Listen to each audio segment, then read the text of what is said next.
Welcome to another episode of Healing Through Love.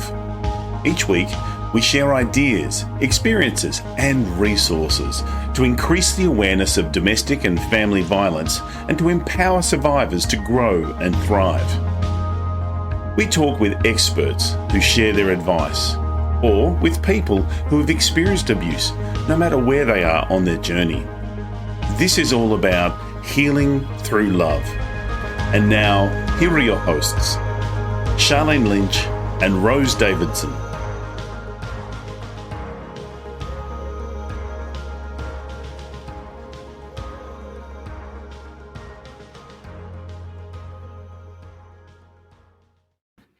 The Healing Through Love podcast with Sharlene Lynch and Rose Davidson.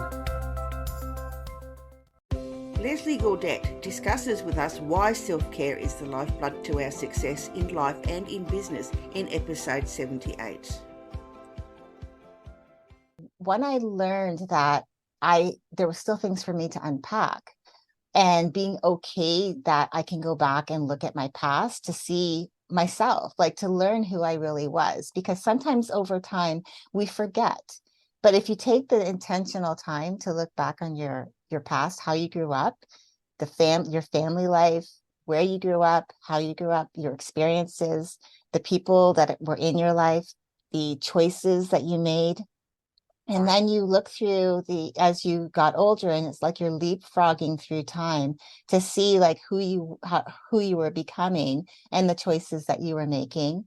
And then you find yourself to where you are now, and you can then start looking at, oh, this was who I was. And one of the reasons why maybe I feel like I'm responding this way is because I still haven't healed.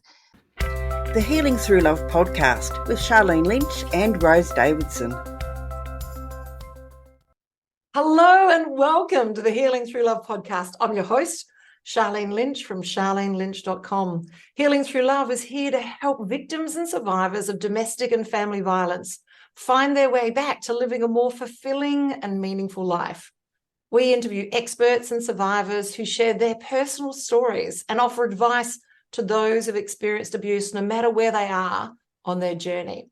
As well as the Healing Through Love podcast, we hold annual Pamper Days here in Adelaide, South Australia, for survivors of domestic and family violence. Local businesses come together to pay it forward by providing their services and resources for the day, giving our survivors a much-needed day of indulgence. Think day spa on steroids.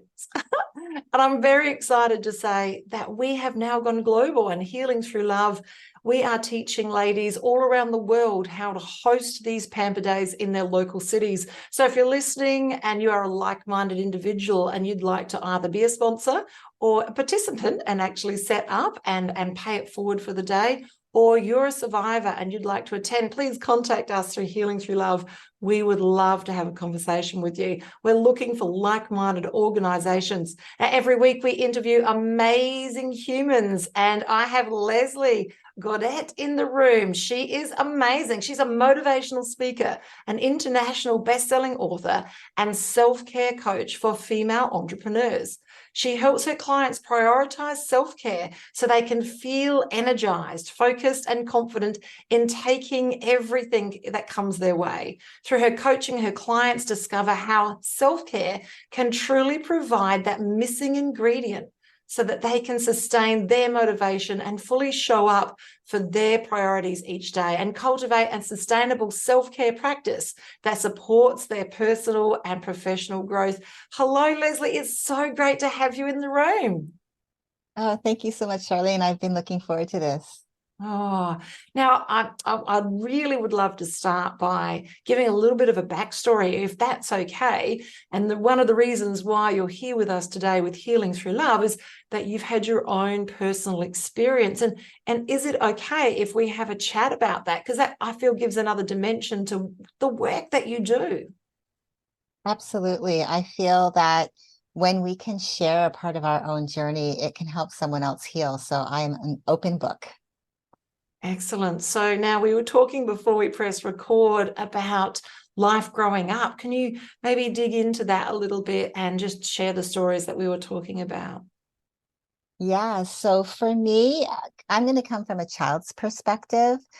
My mom at the time, single mom, had gotten involved with a man. I was 8 years old, and I had two younger brothers. One was 6, and one was 3 years old. And she brought this man in, and he was an abusive person. He would hurt her uh, almost on a daily basis. And I felt like I had to protect my younger brothers. And I remember finding myself becoming so attuned to the energy changing in the room that my way of coping with it and to change the direction of the energy was to get him to focus his attention on me. So I also became that protector of my mom, if you will. So what I found I would do is I'd be in the middle of, say, homework, from school. I'd be working on a project, or I'd be trying to learn something new. And I would, as I said, sense the energy changing, and I would reach out to him to say, hey, can you help me with this? I need your input. Can you help me to, and I know, of course, I wasn't speaking as an adult then, but as a child coming from that place saying, hey, can you help me to either learn whatever it is that I'm learning or to create this project that I'm working on? And a lot of the time that would shift the energy, he would calm down. But there were very violent times. And I remember one in particular where I had become a babysitter at a young age. I think I was 13 years old by that time, and 12 or 13. And we were living in a community where I was the one that everyone would come to if they needed someone to watch their children. They could go out for the evening. And I remember my mom and my two younger brothers fleeing the home and coming to where I was babysitting because he had become extremely violent. Now, what ended up happening, which was, I could go into it a little bit more deeply, but I'm sure your listeners understand what that feels like to have those moments, be upon you. But what really was extraordinary to me, which to this day, I truly believe was divine intervention, because one day I was probably around 14 years old. And I remember just having the courage to walk up to him with my two younger brothers, holding their hands and telling him, we want you to leave. We don't want you here anymore. And I truly believe, as I look back on that time, as incredible as it sounds, that he must have felt like the power of God, because he actually left. And from that moment, he never hurt my mother again. He did come back around in our lives. He was around in our lives up until I got married, which I was 33. So that gives you some context of time. But in that time period, never again did he ever show any violence towards my mother, which was a great thing to experience and to see. But what that ended up doing, just my own experience of that, was I almost didn't learn that I had to be also self-aware of the men that I would allow into my life. I was 20 years old, and I remember becoming very rebellious, to my mom. And I said, one day I decided to go out with some friends, and this young man said hello to me, and I thought he was attractive, and I said hello back, but I nothing ever came of it. And then I went back again a week later and ended up running into him again. And then from that moment, we started to see each other. And turns out he became a very verbally abusive person towards me. And I know that can escalate from verbal to physical. The hard part about it, when I look back, is that I allowed myself to be in that uncomfortable situation for almost 5 years. But I also was strong enough somehow to recognize one day, I realized, and I said out loud to myself, by this time next year, you will not be here. And I stuck to my words, and I ended up ending the relationship. But it was a hard lesson, because 4.5 years of my life, almost 5 years of my life, were with someone who was verbally abusive to me in ways that were really hard, because there's another part of the story that I didn't tell you. During that whole time of my mom having this man in the home hurting her, I had my oldest brother was molesting me. So I was at two fronts trying to navigate that. And I was able to be strong enough to have both of those incidents stop.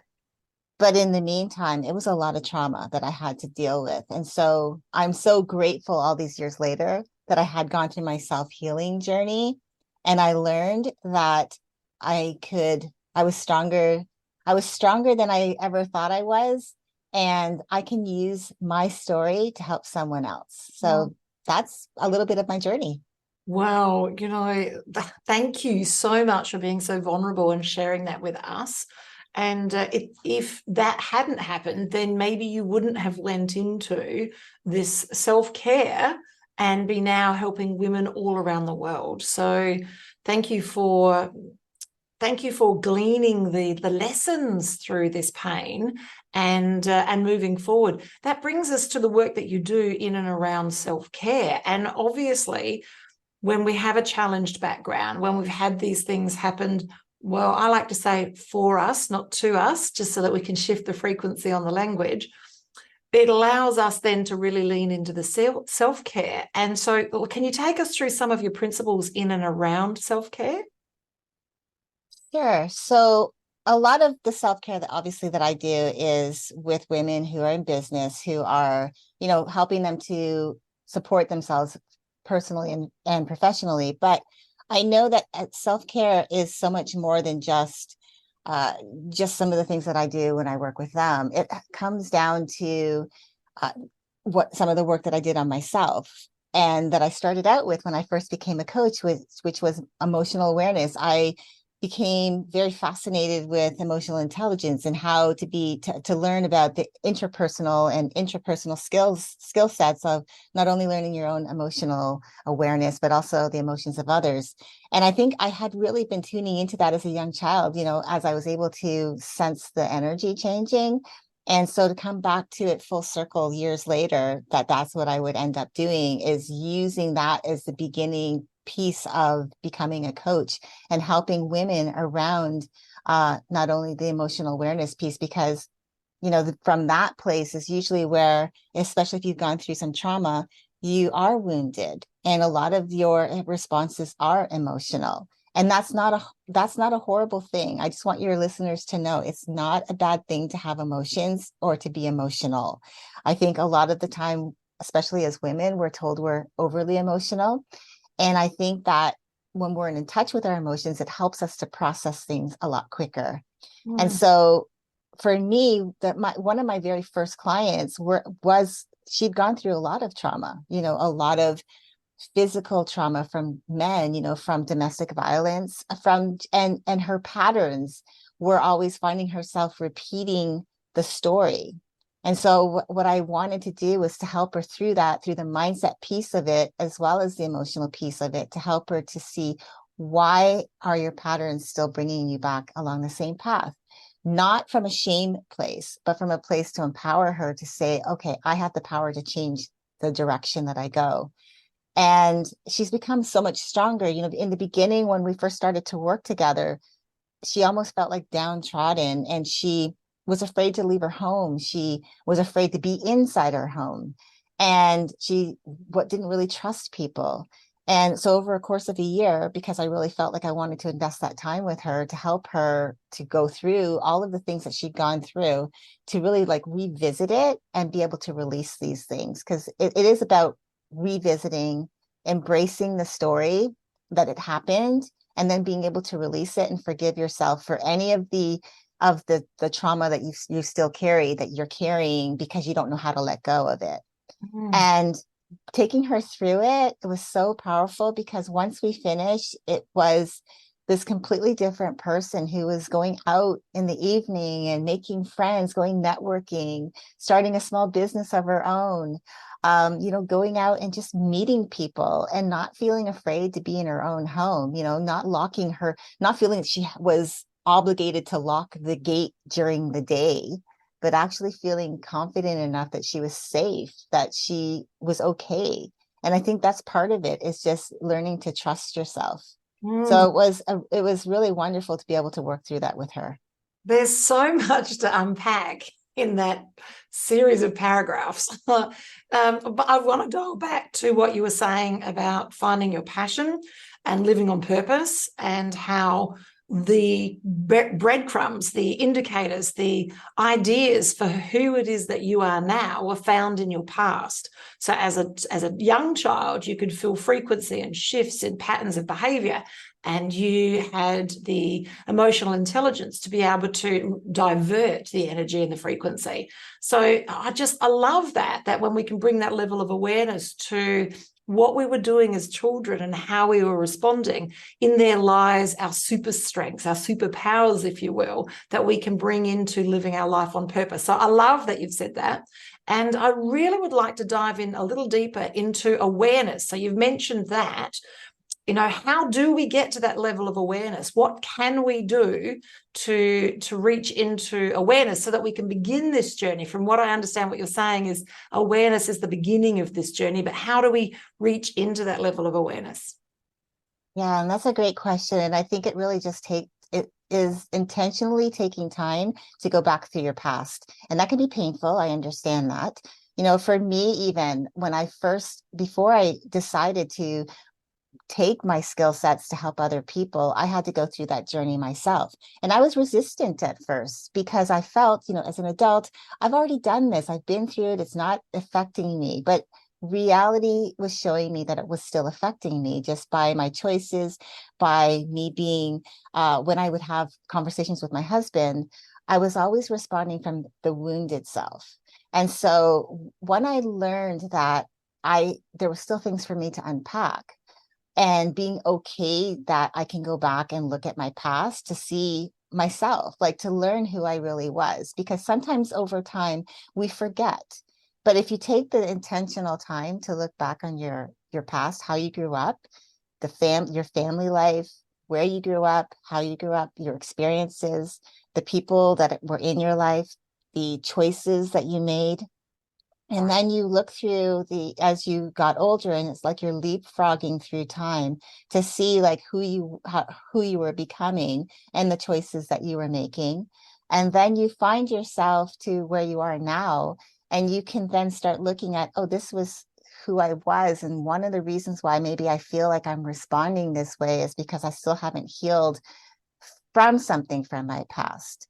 Now, one of the exercises that I still do with my clients, especially if they find themselves in this place, is I use my emotional triggers tracker. It's an exercise where they take intentionally a 7-day period of time where they will, in the moment when something happens, they're going to write it down, how they felt, what happened, what they were feeling, what they were thinking, how they responded, and there's no shame there. And being able to like look back over the next, after 7 days have passed, to see what the patterns are, because there's usually going to be patterns. And then they have the choice, they can make the decision to change how they respond. Because one of my ways of responding was, growing up, I used to have a body image shaming for myself, because I was always yo-yo dieting. I was skinny, then I wasn't skinny, but I was never overweight. But as a young girl, my eyes were distorting what I saw in my reflection. And so as I got older, and I still found, when someone would say something to me like, you're skinny, I felt great. If you gained weight, you look healthy, I felt like I was fat. Like I'm just saying, this is how I felt. And so when I recognized that it really was just, I was distorting what I was seeing just because I felt less than. I didn't feel good about myself. I had low self-esteem, and I had to learn how to love the woman staring back at me in my reflection. And that meant healing the wounds from my past. That has helped me. And so having them go through this exercise helps them to see patterns that they can say, oh, okay, now let's go deeper. Where did these begin? And this is where the healing starts. Oh, I love that. I love that. And it sounds like as if you're an advocate for journaling. Am I right? Definitely. Yes. Absolutely. Look, it is one of my favorites. In fact, my morning journal is still sitting here. It's one of my favorite ways to bring that level of awareness and give that space between thought and action so that you can really dive in to see what's really happening. It's like self-therapy. I love it. So have you got some tools and techniques or some ideas in and around how we can help the rest of the planet journal? Yeah, I know journaling for me at first, I felt it was time intrusive. I'll be honest with that, because I felt like, oh my gosh, it takes so long to write. And so I thought, no, I want to either have an audio journal, or I liked typing. But then I realized that there's so much power from the brain to hand to to pen to paper connection, because it gives you time to think about what you're writing, because you're actually visually seeing it come alive on paper. And that's what I really love about journaling. I've fallen back in love with it. And that's how I, as I said, it's one of the things that I do with my clients, because I feel like, especially when we've had time to work through some things and I have them go back and do a reflection exercise, and we'll go back over the last few months, maybe that we've worked together, to see where they've been from the past, when we first started, to where they're at today.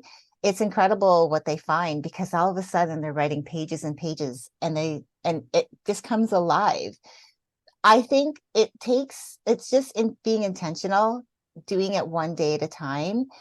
Again, you may not like it at first, but as you maybe find something that it is that you're thinking about, you're processing, whether it's finances.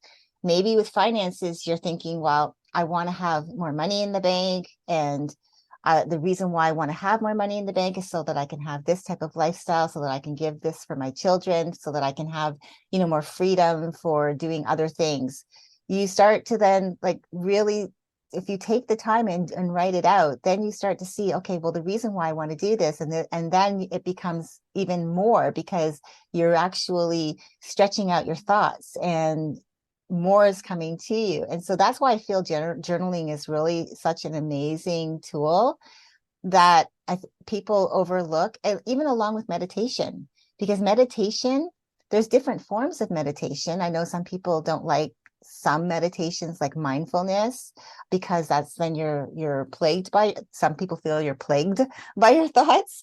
But I think mindfulness meditation, if you sit and you allow yourself for the thoughts to come through, it allows you to see where your thoughts actually go, and you can actually take control of that. So you understand where they're going. And another fun way I love to meditate is through guided meditations. I love guided meditations. Having someone lead me through meditation is powerful, because now I don't have to do anything else except follow along with what they're telling me to do.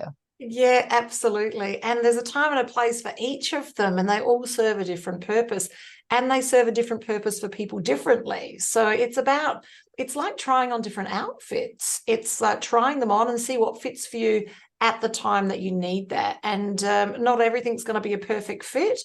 But I do believe that we're onto the right path, that meditation and journaling are parts of the cornerstone of that level of self-awareness, so that we can know us and know how we tick, know thyself, and then we can be more, do more, have more, share more, and take our lives to the next level, and the people that are around us. I love it. Now, I understand that you have some three main pillars of what it is that you talk about in self-care. Can we have a conversation about the three main pillars?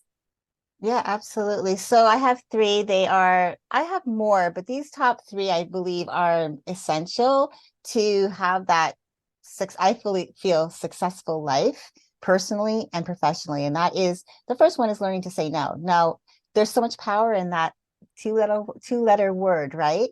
And yet people are afraid to say no, because they either, one, want to please everyone around them. Two, they're afraid to say no because they might miss out on something. Or maybe they want to say yes all the time because they want to be that go-to person. But that ends up overwhelming your calendar and overwhelming your emotions and overwhelming your life. So it's learning to be able to say no to things that actually don't align with your life right now, especially if you're going through some things in your life and people they're asking you to do things. If you don't feel good about it, that's number one. If you don't feel good about it right now to do it, then that means that your answer is not right now. If you feel that it just doesn't align with you at all, then that's your answer right there. That means no. What that does is it opens you up to say yes to the things that do. And so that's why I feel like it's so important, because that helps you to manage your time more effectively. You're not overwhelming your calendar with things that don't fit. You're not overwhelming your calendar with things that don't make sense. And you're not saying yes to something that you're only going to give half your effort to. You want to be all in when you say yes to something. I mean, at least that's how I feel about when I say yes to something. I want to be all in on it. And if I don't feel that way, then I'm not only doing myself a disservice, I'm doing a disservice to someone else as well. Now, the second one is, I think, really important too, is asking for help. And especially when it comes to, I know with domestic violence, my mom, she wouldn't ask for help. Even when we would have, intervention of the authorities coming in to take him to jail. In other words, the police would come. She would still take him back for fear. And I understand that. And I would never say that there's anything wrong with what she did. I wish that I could have been stronger to help her, to be able to give her the strength to say yes to herself and no to him, no to the lifestyle that he was giving to her. So I fully understand that. So asking for help can be, again, having community. I think that is probably the biggest thing for me that's been so helpful for me to learn to love myself, is I've learned to ask for help from people in my life when I felt I've needed it. Being open and vulnerable, sharing my story. I've had the best experiences of healing has, for me, come from sharing publicly my story. Telling people about my life story, all of it. And I'm not ashamed of it. It's part of my journey. And again, that's part of it, is that it doesn't dictate who you are. It was just part of your journey, maybe a hard part of your journey, but it doesn't mean that that's who you are. So asking for help from your community is really important. And if you have someone in your community that you can go to that really supports you, they're going to be able to help you through those moments when you're doubting yourself. And so I really feel like asking for help is really important. Now, if it comes to business, which is usually when I'm working with female entrepreneurs, asking for help so that they're not having to do everything by themselves. Because sometimes when you're in business for yourself, you think, oh, I just don't have time to tell someone how to do something. But that doesn't free up your time to do the things that are really important, that really light you up, and that is keeping you stuck, using your time inefficiently. So it's really important to understand that aspect of it. And the last part of it is taking mental breaks. I think this is really important. Overdoing it can lead to burnout. I've had many experiences with burnout.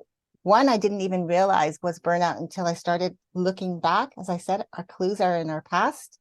And in my early 20s, I had my first round of burnout. Started first with a panic attack. Then my body started to have physical manifestations of hives. I started getting hives from air conditioning, from the cold. I grew up in Canada, so I'm used to the seasons. And for me, that was quite unusual. I then also developed lactose intolerance. So my body was starting to, not only was I emotionally responding to burnout, but I was also physically responding to it. And that was a wake-up call for me. I ended up actually leaving the position that I was in because it was just, I felt overwhelmed, but I didn't recognize it even then that it was burnout until all these years later. So I understood that what I was doing back then is I wasn't taking the breaks. I felt I was young, I had energy, I could do this. I would go into work really early, stay, work through the whole day, maybe take 15 minutes to go grab something to eat, and I'd be back at it.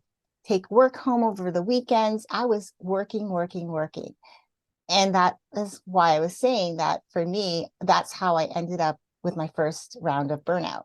And over the years, I've had several others, but I think now that because self-care has become so important to me, I recognize it.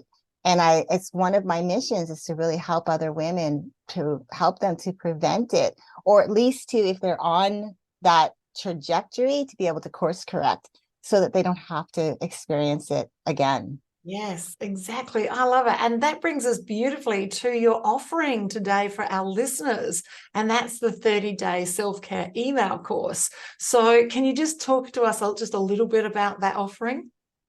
Yeah. So I thought, well, how can I help someone to learn to incorporate self-care in their life? Because I know, especially if you are a mom and you have children, whatever age they're at, especially if you have young children, it can be really super hard for you to take time for yourself. And especially if you've got a lot of things going on in your life, good and bad, that you might not put yourself on the top of the list. You might think that it's just the children are important. But really, when you think about it, when you take care of yourself the best that you can, you get the best of you, but so does everyone around you, and everything that you do gets the best of you. So I created this course primarily because I wanted to be able to teach women to be able to go in and have a prompt every day. They'd get an email from me every day for 30 days that would take them through a journey of just incorporating self-care through a visualization process. Most of the emails have a visualization video that I created to go with it, just to help you start thinking about, slowing down and starting to put yourself first, looking after your well-being, and having daily action steps. Partially, those action steps are journaling, taking time to reflect on your life so that you start living with more joy and you have, more gratitude in your life. And so that was the reason why I created it. I love it. And the link to this is actually in the show notes and in the description, as is all of Leslie's links to her website and on LinkedIn and all the other ways that you can connect with her to ask her more additional questions. It's been a beautiful conversation today, diving in deep to self-care, what that looks like. And thank you so much for being so vulnerable and sharing your story that helps us all heal. If you're listening today and you would like to contribute and make a difference here in the space of healing through love, we'd love for you to connect, whether you want to be a practitioner at one of our events, a supporter, or even if you'd like to be interviewed here on Healing Through Love, if you've got something to share for our beautiful survivors. And just in closing, Leslie, I'd love what would be your closing words of wisdom to our audience today? Yeah, I know. So for me, I think it's one of the things that I truly believe we all do, which is we build our lives every day. We're creators of our lives. So if I could say anything, is that I want you to keep dreaming and to keep believing and to keep building your extraordinary life, because you are worth it. I love that. That's a goodbye from me and a goodbye from Leslie. Bye for now. Thank you for joining us for this episode of Healing Through Love. You can get further resources, see the show notes, or simply reach out to us via our website at htlaustralia.org. Thanks so much for joining us, and we look forward to your company next time on the Healing Through Love podcast.